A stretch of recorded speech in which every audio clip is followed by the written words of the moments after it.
Regarding the Horse and Greyhound Racing Fund Regulations 2016, motion back from committee. And I call on the acting leader to move the motion. I so move the motion. Thank you very much. And Minister, you might like to, when you're ready, you have the floor. Thank you, Cathaoirleach. Members, just this is under regulations. To come in, the most recent estimates available suggest that the horse and greyhound racing industries combined underpin in excess of 24,000 jobs and stimulate approximately 1.6 billion in economic output. These industries receive financial support from the state through the Horse and Greyhound Racing Fund under Section 12 of the Horse and Greyhound Racing Act of 2001. So that my department makes payments from the fund to Horse Racing Ireland and to Bord na Gán. In the period 2001 to date, a total of 1.03 billion has been paid from the fund to the horse racing and greyhound racing industries, horse and greyhound racing industries, in accordance with the provisions of the Act.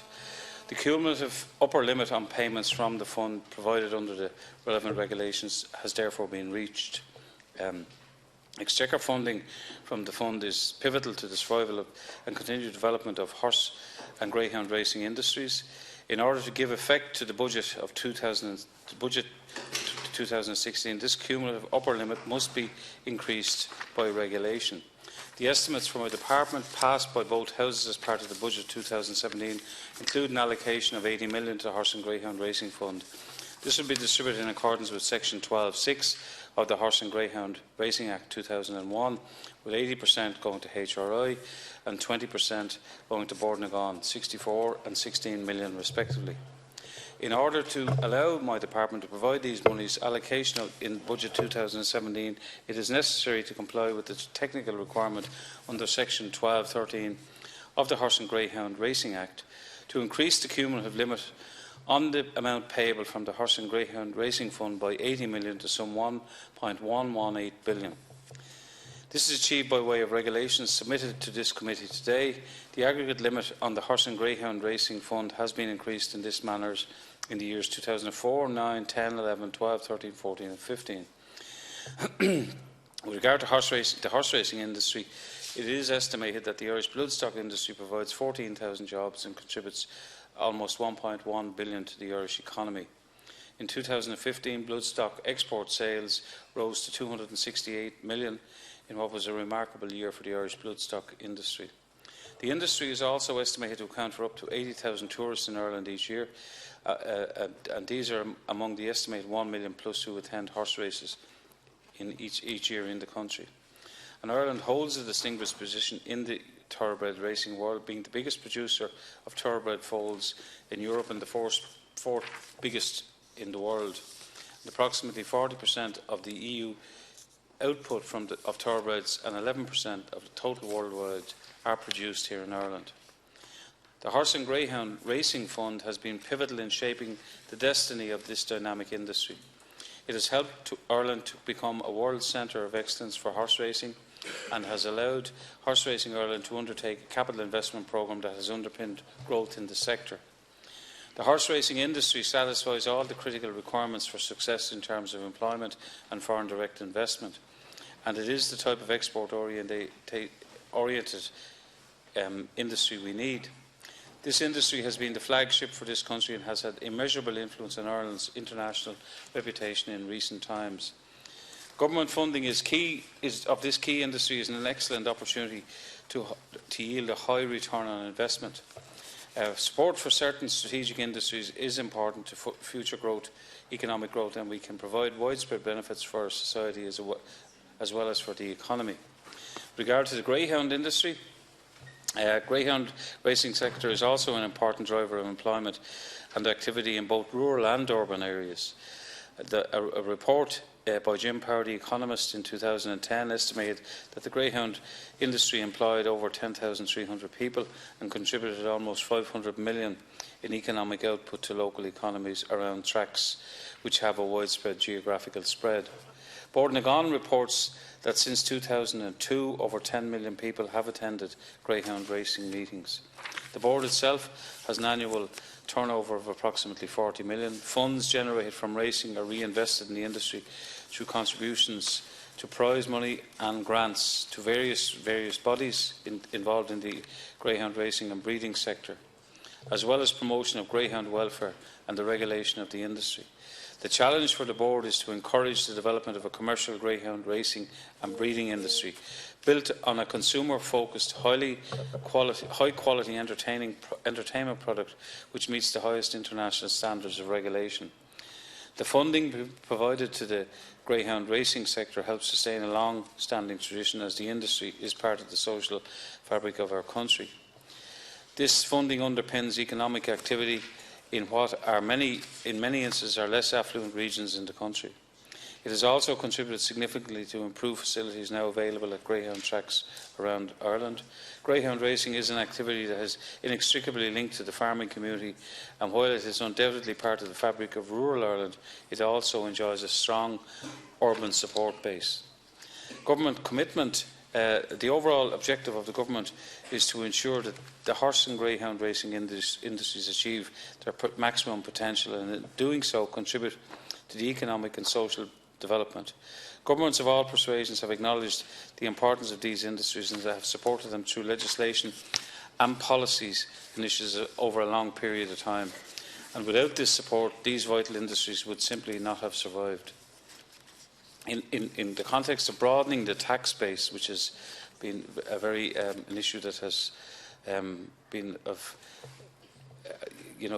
significant concern to many politicians in particular, the advent of new technologies and business models has challenged government to re-evaluate the funding mechanisms for the industry.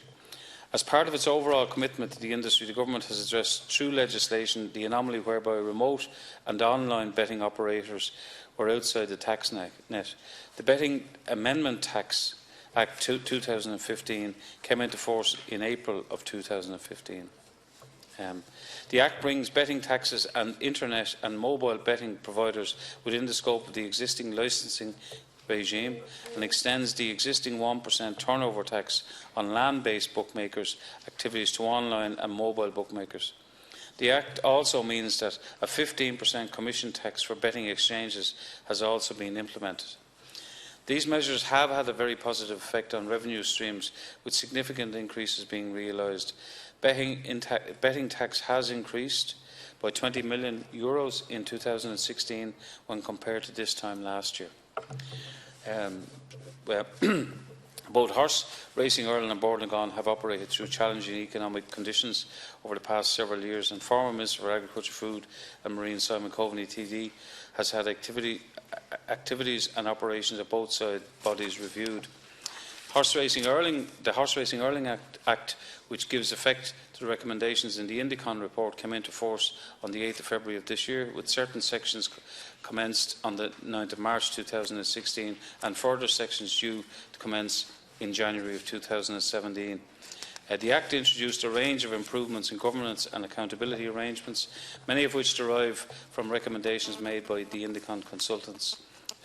Indicon International Consultants were also commissioned to conduct a review of certain matters relating to Bord na Gán in order to assess the suitability of the legal governance and regulatory framework supporting the greyhound industry and to identify opportunities to maximise its commercial income.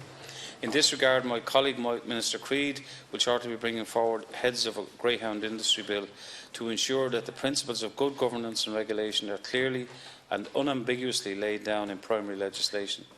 In broad terms, the bill seeks to implement the deficiencies in the existing legislation as identified in a report authored by the Joint Committee on Agriculture, Food and the Marine in January of 2016 and also in both the Indicon and Morris reports. The bill addresses the governance of Bord na Gán. It strengthens regulatory controls in the industry, modernises sanctions and improves integrity with a view to building a reputation for exceptional regulation in the sector. I believe strongly that this bill will strengthen the Irish industry, enable it to deal with the existing challenges and maximise its future potential. In conclusion, Without doubt, Horse Racing Ireland and Bordnagon face significant challenges as they work to grow and develop the horse and greyhound industries in an extremely competitive market segment. But I am nonetheless confident that these industries have tremendous growth potential, with sporting, leisure, tourism and cultural appeal across a wide demographic, both national and international. The thoroughbred horse industry is a major driver in the economy, and both industries breathe life and jobs into their respective communities from the grassroots up. I believe that the €80 million allocation is vital to help secure rural jobs sustain rural communities. Government plays an important role in considering policy and providing an input into legislation to nurture all potential growth. Given that these two industries have had their respective footprints in many parts of rural Ireland, I am confident that this is the goal of all of us here, to fully realise the contribution of these sectors to the Irish economy, to employment and to the social and cultural fabric of this country. The degree of success of these initiatives is dependent on the hugely important contribution made by the Horse and Greyhound Racing Fund. As Section 12.13 of the Racing Act of 2001 provides that a draft of these regulations be laid before both houses of the Oireachtas, and a resolution approving the draft be passed by each House before the regulations are made by the Minister. So accordingly, Cathaoirleach members, I ask that you for your support so as to ensure that Horse Racing Ireland and Bordnagon receives the funding provided for in the budget of 2017, and the very important role that these industries continue to play will be sustained in the future. So I commend the regulation to the House. Thank you. Minister, and just before I call on the Senator Paul Daly, can I ask you all to be very brief? This was ordered to finish by 3, and the Minister has 3 minutes to respond. So anyway, you keep it as tight as you can. Senator Daly. Gormagat, Cathaoirleach. I want to welcome the Minister to the House, and we as a party will be supporting the motion on the Horse and Greyhound Racing Fund. As the Minister has quite rightly pointed out, we are world leaders in this industry, and it is indeed an industry. There's often a false perception out there and opposition to the allocation of such funds to what is perceived in the general domain as just a glorified sport. But as the Minister has pointed out, with the facts and figures, this is a major industry, and in particular in parts of rural Ireland, where industries and employment are not 10 a penny. In any walk of life, there's an old adage that to accumulate, you must speculate. And for an investment of 80 million, 64 to the horse racing industry and 16 to the greyhound racing industry, in an 80%, 20% breakup, we are supporting an industry which has a 1.6 billion economic output annually at latest figures, and that, in any man's language, is a very good reward for any investment. Providing employment for up to 24,000 people, as I said previously, in rural areas. Those who think the investment is a false or wrong investment would have preferred if the money had to be spent in social welfare to compensate those people if the jobs were not being employed. It also plays a major role in our tourism industry, with an estimated 80,000 tourists coming to this island on an annual basis, primarily to attend some of our racing festivals. And those racing festivals also make a major contribution to their respective local economies, with an estimated figure of 260 million annually being spent in the likes of Killarney, Galway, wherever there are racing festivals. So, as I said, Minister, the investment is reaping enormous rewards. And yes, I suppose the argument would be made that the horse racing industry would survive without this money. It possibly would, but in racing terms, our industry, our national industry, under those circumstances, without this injection, would be and also ran. By virtue of the stimulus and the support provided by this funds, we are, as was said previously, world leaders in this industry, with Irish exports of bloodstock 268 million. And there again, that's a serious input into our economy. So, Lascahirlock, as you said, to be brief, there were a number of other issues I had. I welcome in the Minister's contribution that the Greyhound bill will be forthcoming. That was something that I was actually going to raise, but by virtue of the fact that the Minister got to speak first, he cut me off at the pass on that one. So I thank you, Lascahirlock, and we will be supporting the motion. Thank you very much, Senator. Senator Pádraig McLaughlin. We recognise the importance of the horse racing and greyhound industry to Ireland. We note the cultural and economic benefits that the industry contributes to the country, and indeed the enjoyment that it provides to many. Our concern is around the level of funding and the manner in which it is used. When we consider there are far more needy areas in which funds could be used, for example, school transport review, which has been extremely disappointing, published yesterday. €7 million. €7 million would guarantee a place on those buses for the thousands of students and children, tens of thousands across the state, and that's been refused in the review yesterday. So, this is multiples of €7 million we're talking about here.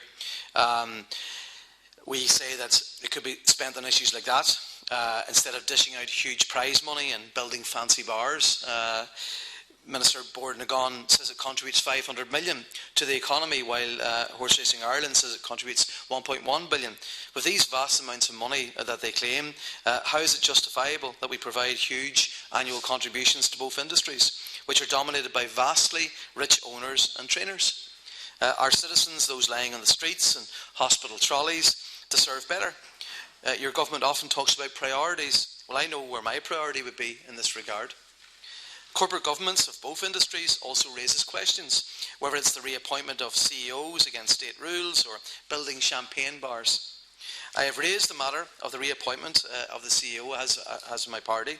My colleague Martin Kenny raised it in the Doyle, and yet the reappointment stands despite its breaching rules as well as salary caps. Minister, you're responsible for this reappointment, you and your senior colleague, Minister Creed, for the breaking of state rules and for the continuance of the culture of cronyism which this smacks of.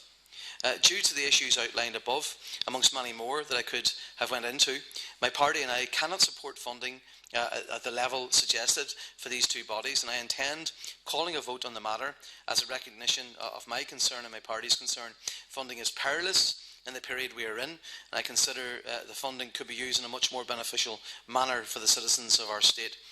Many senators have commented on their concerns about the funding and corporate governance issues in both industries also, and therefore I would like to count on their support when we have this vote. Thank you very much, Senator. Senator Michelle McLaren. Thank you. A lot has been said. Cathaoirleach, I also would like to welcome the Minister to the House, and I suppose in these modern times when we look at so many ways to inject activity into the economy and grow our economy, and we have so many high-tech jobs and pharma jobs, I think it's fantastic that I suppose the tradition of horse racing and greyhound racing, which has been with us for centuries, it's part of our history, is really to the fore, and we can present ourselves on an international stage, and the figures that you've laid before us, Minister, prove the success, and that we're actually making a success out of something that is dear to so many people's hearts. And there's so much pride, especially in our bloodstock, that it is in such demand, considering the size of our country, and that we export. And as I say, that we both are, I suppose, on the horse racing side, that we are both horses and jockeys from this country feature internationally, and we can only be proud of that. As has been said, this fund has been, I suppose, there has been a fund given to both Horse Racing Ireland and Borden-Nagon every year since the Greyhound Racing Act 2001, and this, I suppose, is a technicality in the sense that it's required, and obviously there's the consent of the Houses is required for this 80 million to be split 80-20 between Horse Racing Ireland and Borden-Nagon. I think the evidence of the success of the investment is there. The Irish Thoroughbred Industry Report Update from 2013 gives the figures that you have described: 1.6 billion economic output and 24,000 jobs underpinned. We know those jobs are in the horse breeding, dog breeding sectors, but also in the hospitality. 1 million people visiting horse racing events, and I had the figure there for Greyhound. Also, significant numbers visiting our Greyhound tracks, and again, it's people getting entertainment, it's supporting the hospitality sector, it's supporting international tourism, so it's good all round. What is very important, and which has been mentioned, is the whole area of corporate governance, and to make sure that when we're giving taxpayers money, that it's been spent in lines with what we envisioned for it. And I'm delighted that arising out of the recommendations of the Enda report, we saw the Horse Racing Ireland Act come into law, and that there will be further legislation, as has been referred to, the Greyhound Industry Bill. And just finally, on the whole side of betting, and that which also obviously is a big feature of horse racing and greyhound racing, I would like to see government move in relation to the Gambling Control Bill, which has been talked about for a long time. We have the Betting Amendment Act 2015, which you referred to, which is really dealing with taxation. We know that betting, the legislation that is there that governs and regulates betting from a social point of view, some of the legislation is 80 years old, some of it is 50 years old. I think we need to make it fit for purpose and protect vulnerable people who might get a gambling addiction, especially minors. So there's a lot of work to be done there, and I think that that needs to be given priority by government. Thank you. Very much. Senator Landy. Thank you, Cathaoirleach. Minister, I'd like to welcome you to the House. My party will be supporting this funding, and I do acknowledge, as has already been said, the number of jobs that are created through the horse industry and the greyhound industry. I do also recognise and support the fact that whilst some people think that it's an opportunity for champagne to be bought in luxurious bars, I realise, as somebody coming from rural Ireland, that it is an opportunity for people who may not get employment in their own areas to be employed. I'm surrounded by dog breeders and owners and trainers, and indeed horse trainers and owners in Tipperary, and I see first-hand on a daily basis young people in particular who have been able to stay in their own communities, work in their own communities, some of them breaking out into training themselves, whether it is dogs or horses, have gainful employment, participate in their communities, literally be around to play GAA sport and soccer in their communities and make up teams. So I don't live in a parallel universe. I'm surprised with our colleague from Sinn Féin, because I'm quite friendly with a lot of people in Sinn Féin who are involved in the dog industry across the country and who are actually looking for the bill that you're talking about, indeed, that you're going to steer through, I hope. And I'd like to say, Minister, I commend you. You mentioned that a report was brought through the Agricultural Committee last January. Well, in fact, it was yourself as chairman who put that on the statute books, because you guided that through the committee, the Agricultural Committee, during all of 2015, and I sat on the committee with you. And that it is from that this legislation is going to come. And before I sit down, I'm not going to, for 1 minute, pretend that there's not problems within the greyhound industry. There's a lot of problems there. There's a problem of governance, there's a problem in integrity, there's a problem in relation to substance misuse, there's a problem in relation to semen control and stud control, and many other problems. Anybody who listened to the report on RT last week's drive time over 4 or 5 days will see the problems are there. But cutting off the supply of money to the people who are in the industry, who are trying to tidy this up and make a proper living out of it and bring back integrity into it, is not going to solve these problems. It's bringing forward legislation which we intend to do, and I'm not speaking as a government person, I'm speaking as somebody in opposition who has an interest in this.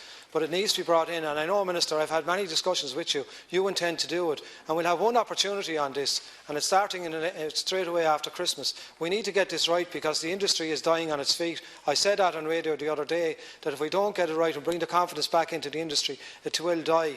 The same problems were in the horse racing industry.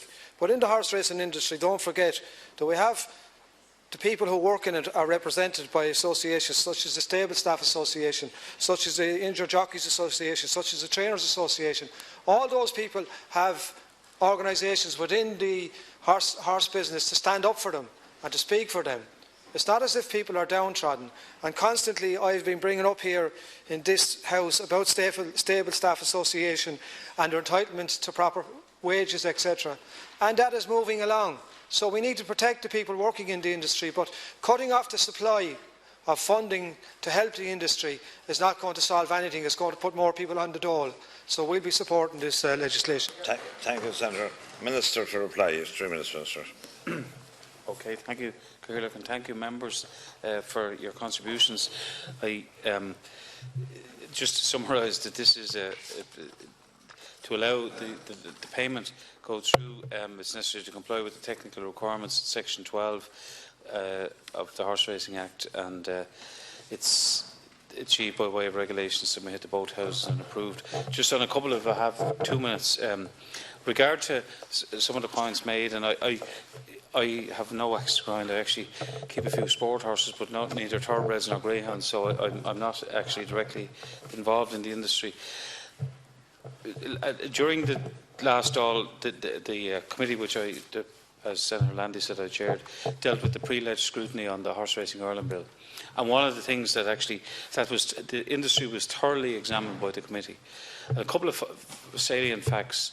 As a result of that committee's considerations and deliberations and following recommendation, the staff got a position on the subcommittee so that they could have a voice on the board of HRI. The vast majority of thoroughbred mares, and the same goes for non-thoroughbred mares, are owned by people with 3, 4 or less mares. So they're not the big sheikhs or whoever else, the big multinationals. The vast majority of stallions are in yards where there's no more than 2 stallions. Those are the facts. So, like any industry, it has attracted, as people have said, 80,000 visitors from overseas and that's primarily to horse racing, not to greyhound racing. It is considered a sport that brings in a lot of revenue, and you go to areas of the country where that industry is thriving, and there is significant rural employment, and if there is issues around conditions of some employees, they need to be addressed under employment law. There's no doubt about it. With regard to greyhound racing, nobody would ever say that greyhound racing was an elitist activity. It's anything but. It's actually, when you look at the demographic spread of the people who have actually greyhounds and owners and certainly breeders, they don't need to have a huge amount of money or resources. They have to have a way of transporting it, a way of keeping their animals, and keeping their animals to a standard in a registered premises. It's quite simple. They abide by, and they're meant to abide by, and that's what the new legislation is going to deal with. Certainly deal with governance, regulation, integrity, and the whole reputation of, try and improve the reputation of the sector. But there is already other legislation in place to do with animal health and welfare, which actually can deal with many of the other alleged and perceived problems that exist within that sector. So it is important that we look at this 80 million fund that's given under this Horse and Greyhound Racing Fund, and look at the revenue that it brings in. But more importantly, if we can fine-tune and further develop other aspects, and I agree entirely with Senator Mulhern about the Gambling Control Act. I've been an advocate for a bill. I've been an advocate for this since it was first introduced by the then Minister Helen Shatter as a white paper. But the betting tax bill gives us the opportunity to actually increase betting tax as long as we can capture it and don't disadvantage some of our own indigenous people who are involved in the bookmaking industry. That's the trick. So that eventually the net cost of that fund is zero. In other words, that the revenue returned to the Exchequer to the likes of betting tax is actually equates to the amount of money that is then in turn given out. I mean, I think money comes into a central exchequer and it's dished out through different votes through various different departments. And that's the purpose of what we're trying to do here today. And I appreciate 7 million would actually do the rural transport, but this industry is primed with the 80 million fund to try and bring in revenue to allow to the state to allow it to consider all those other options. Thank you. Thank you very much, Minister. Now, is the motion agreed? Not agreed. Not agreed. Okay, I have to put a question. And the question is that the motion be agreed to. Those in favour say Tao. No. Those against say Neil. Neil. I think the question is carried. Vote on. Vote on.